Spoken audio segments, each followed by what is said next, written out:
Hello friends, welcome back to my channel. இன்னைக்கு நம்ம பார்க்க போகிற வீடியோ, ஒரு சில வீட்டு வேலைகள் செய்யும் பொழுது ரொம்ப பாதுகாப்பாக இருக்கணும். அந்த அதாவது நம்ம செய்யும் வேலையே ஒரு சில நேரத்தில் கர்ப்பிணிகளுக்கு ரொம்ப பாதிப்பை வந்து ஏற்படுத்தும். ஒரு சில விஷயங்கள் செய்யும் பொழுது இது வந்து நம்மளோட குழந்தையோட வளர்ச்சியை பாதிக்குமாங்கிற ஒரு ஆச்சரியமான ஒரு கேள்விகள்லாம் கூட இருக்கும். அது எந்த மாதிரியான வேலைகள், எதெல்லாம் நம்ம செய்யணும், எதெல்லாம் செய்யக்கூடாதுங்கிறது தான் இந்த வீடியோல நம்ம பார்க்க போறோம். வீடியோவ ஸ்கிப் பண்ணாம முழுசா பாருங்க. அப்பதான் உங்களால எல்லாத்தையும் தெரிஞ்சுக்க முடியும். நம்மளோட சேனல முதல் முறையா பார்க்குறவங்களா இருந்தீங்கன்னா, சப்ஸ்கிரைப் பண்ணிட்டு பாருங்க. அப்பதான் நான் போடுற யூஸ்ஃபுல்லான வீடியோ உங்களுக்கு நோட்டிஃபிகேஷனா வரும். நார்மலா நம்ம எல்லாருமே வீட்டு வேலைகள் கண்டிப்பா நம்ம செய்வோம். ரொம்ப வெயிட்டான பொருட்கள வந்து கட் பண்றது. அதாவது இப்ப நம்மளுக்கு நார்மலா தர்பூசணி சீசனு. நம்ம வந்து ரொம்ப ஃபோர்ஸா கட் பண்ணக்கூடாது. தேங்காய் உடைக்கிறத வந்து நம்ம தவிர்த்து கொள்ளணும்னு சொல்லுவாங்க, கர்ப்ப காலத்தில. என்ன காரணம்னா, இப்ப நார்மலா தர்பூசணி கட் பண்ணும்பொழுது கூட ரொம்ப அழுத்தமா நம்ம கட் பண்ணுவோம். அது மட்டும் இல்லாம தெரியாம கையில கூட படலாம். அதே மாதிரி தான் தேங்காய் உடைக்கும் பொழுதும், அ அந்த இது தேங்காவோட மேல இருக்கிற தேங்காய் தொட்டி சொல்லுவாங்கல்ல, அது வந்து நம்மளோட வயிற்றுல படலாம், அல்ல கண்ணுல படலாம், அல்லது நம்ம தேங்காய் உடைக்கும்போது கையில கூட வந்து நம்ம படலாம். காய்கறிகள் கட் பண்ணலாம். அதனால எந்த ப்ராப்ளமும் கிடையாது. தர்பூசணி, பூசணிக்காய் இந்த மாதிரியான பெரிய பெரிய பழங்கள வந்து கட் பண்றத தவிர்த்துக் கொள்றது ரொம்பவே நல்லது.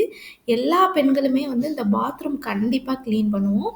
அதுல நார்மலா யூஸ் பண்ற அதில் நம்ம எல்லா வீட்லயும் ஒரு இது நம்ம யூஸ் பண்ணுவோம். அது கூட அதோட ஸ்மெல் கூட ஒரு சில நேரத்தில அஃபெக்ட் ஆகும்ன்னு சொல்றாங்க. ஆனா இது வந்து 100% உண்மை கிடையாது. இருந்தாலும் அதெல்லாம் கூட நம்ம தவிர்த்துக் கொள்ளலாம். வீட்ல யாராவது இருந்தா அவங்கள கிளீன் பண்ண சொல்றது ரொம்பவே நல்லது. அதே மாதிரி ஒரு சில பெண்கள் வந்து ஒர்க் பண்ணலாம். அவங்க லேப்டாப்ப மடியில வச்சு ஒர்க் பண்ணுவாங்க. அத கண்டிப்பா தவிர்க்கணும். அதுவும் கர்ப்ப காலத்தில அதில நார்மலாவே நம்மளே ரொம்ப நேரம் மடியில வச்சு ஒர்க் பண்ணோம்னா, ரொம்ப ஹீட் வந்து ரொம்ப அதிகமா வரும். அது வந்து நம்மளுக்கும், நம்மளோட குழந்தைக்கும் ரொம்ப பாதிப்ப வந்து ஏற்படுத்தும்னு சொல்றாங்க. நெக்ஸ்ட் நம்ம பார்த்தோம்னா, எல்லார் வீட்லயுமே வந்து அ கேட் ஆர் டாக் வந்து அதாவது பூனையோ, நாயோ வந்து கண்டிப்பா வளர்ப்பாங்க. பெட் அனிமல் கண்டிப்பா வளர்ப்பாங்க. அ பிரெக்னன்சி டைம்ல பூனையா இருந்தாலும் சரி, நாயா இருந்தாலும் சரி, பெட் அனிமல்ஸா எதுவா இருந்தாலும் சரி, மடியில வைக்கிறதோ, இல்ல ரொம்ப பக்கத்தில போட்டு தூங்க வைக்கிறதோ, ரொம்ப க்ளோஸ் அப்ல இது பண்றதோ, அ த இது தடவி குடுக்கும் பொழுது கூட, நம்ம நம்ம ஒரு தடவ நம்ம தொட்டோம்னா, நல்லா ஹேண்ட் வாஷ் பண்ணி, இது பண்ணிட்டு தான் அடுத்த வேலைகள் வந்து நம்ம பார்க்கணும்.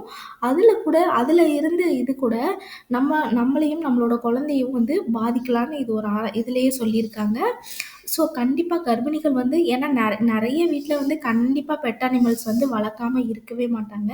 கண்டிப்பா வளர்ப்பாங்க. அத வந்து நம்ம அ க கொஞ்சம் டிஸ்டன்ஸ் வச்சு வச்சுக்கிறது ரொம்பவே நல்லது. நெக்ஸ்ட் நம்ம பார்த்தோம்னா, ரொம்ப ஹைட்டான சேர் போட்டு மேல ஏறி தொடைக்கிறது, அ நல்லா மாப் போடுறது, அந்த இதெல்லாம் கூட நம்ம தவிர்த்துக் கொள்ளலாம். ஏன்னா, மாப் போடும் பொழுது லைட்டா வழுக்கி விழுகுறதுக்கு நெறைய வாய்ப்பு இருக்கு. ஒரு சில இவங்க வந்து இந்த மாதிரி மாப் போட்டு கீழ விழுந்திருக்க கூட செஞ்சிருக்காங்க. அவங்களுக்கு அந்த இடத்துல ரொம்ப பெயின் ஆகி நடக்கவே முடியாத அளவு கூட இருந்திருக்கு. மேபி மாப் அந்த மாதிரி போட்டீங்கன்னா, ரொம்ப கேர்ஃபுல்லா போடுறது ரொம்பவே நல்லது. ரொம்ப ஹைட்டான சேர்ல வந்து ஏறி இது பண்றதையும் தவிர்த்துக் கொள்றது ரொம்பவே நல்லது. ரொம்ப ஹீட்ல அதாவது ரொம்ப நேரம் நின்னுக்கிட்டே சமைக்கக்கூடாதுன்னு சொல்லுவாங்க. கொஞ்ச நேரம் ஒரு சேர் பக்கத்துல போட்டு, கொஞ்ச நேரம் சமைக்க, கொஞ்ச நேரம் உட்கார, அந்த மாதிரி கூட நீங்க பண்ணலாம். ரொம்ப நேரம் நிக்கும் பொழுது, கர்ப்ப காலத்துல நார்மலாவே உங்களுக்கு வெயிட் வந்து அதிகமா இருக்கும்.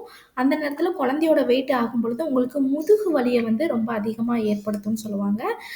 அதே மாதிரி நீங்க யூஸ் பண்ற ஸ்லிப்பர் வந்து ரொம்ப டைட்டா யூஸ் பண்ணக்கூடாது. என்ன காரணம்னா, அ பிரெக்னன்சி டைம்ல அதாவது 7 மாதங்களுக்கு அடுத்து உங்களோட காலோட சைஸ் கண்டிப்பா மாறும். நீங்க நார்மலா யூஸ் பண்ற சைஸ விட ஒரு சைஸ் வந்து எக்ஸ்ட்ரா யூஸ் பண்ணிக்கிறது ரொம்பவே நல்லது. அப்படி இது பண்ணும்பொழுது, உங்களுக்கு இன்னும் கால் வீக்கத்த கூட ஒரு சில ஸ்லிப்பர் வந்து இன்டியூஸ் பண்ண ஆரம்பிச்சுரும். நெக்ஸ்ட் நம்ம பார்த்தோம்னா, நம்ம யூஸ் பண்ற லெகின், பேண்ட்டு இது கண்டிப்பா வந்து எல்லார் கர்ப்பிணிகளுமே தெரிஞ்சிருக்கணும். கண்டிப்பா கர்ப்ப காலத்தில லெகின்ஸ வந்து தவிர்த்துக்கோங்கங்க. அதுவும் நீங்க மேபி கம்பல்சரி இதுதான் எனக்கு கம்ஃபர்ட்டா இருக்குன்னு சொன்னீங்கன்னா, உங்க சைஸ விட எக்ஸ்ட்ரா 1 சைஸோ, 2 சைஸோ எக்ஸ்ட்ரா வாங்கிக்கிறது ரொம்பவே நல்லது. என்ன காரணம்னா, அதிகமா நீங்க ரொம்ப டைட்டா போடும்பொழுது ரொம்ப இறுக்கமா போடும்பொழுது, அந்த வயிற்றுல வந்து ரொம்ப ஒரு சிலருக்கு வலி கூட ஏற்படும்னு சொல்லுவாங்க.